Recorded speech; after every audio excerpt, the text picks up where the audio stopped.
Bwana, msanii wa muziki wa Singeli Dogo Paten anayefanya vizuri kwa sasa katika industry ya muziki huo amezua gumzo katika mitandao ya kijamii hivi karibuni baada ya kuvuja kwa video clip ambazo zinamuonyesha msanii huyo akifanya tukio la aibu la kuonyesha sehemu zake nyeti katika mitandao ya kijamii ambalo limepostiwa na mtu ambaye alikuwa akionyeshana naye hiyo video katika moja kati ya mazungumzo yake na huyo mwanadada ambaye alikuwa hewani kwa wakati huo wakiwa wanawasiliana. Video clip hiyo imeleta maswali mengi kwa watu wake wa karibu pamoja na mashabiki ambao wanafuatilia mziki wake kutaka kujua chanzo hasa cha kuonyesha hizo sehemu zake nyeti kupitia video clip ambayo imepostiwa lilikuwa ni lipi, ikionyesha kama ni hali ya kujidhalilisha kwa huyo msanii Dogo Paten.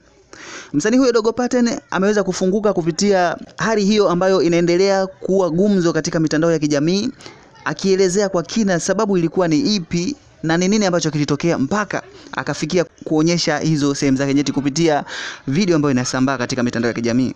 Amesema kuwa video hiyo ni ya muda mrefu, kipindi hicho bado hakuwa anajitambua, na mwanamke huyo ambaye anahusishwa kuonekana katika video hiyo alikuwa akimkejeli, kumwambia kuwa ana udhaifu katika maeneo yake ya kiume.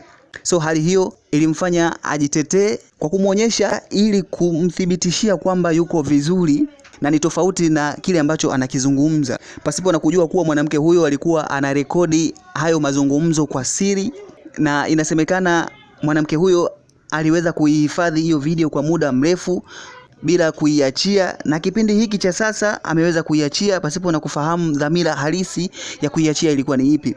Dogo Paten anasema tukio hilo limemuumiza sana licha ya kuwa tukio lilifanyika muda mrefu hapo zamani. Hayo yalikuwa ni majibu ya Dogo Paten akiongelea kuhusiana na video clip ambayo inaendelea kusambaa mitandaoni.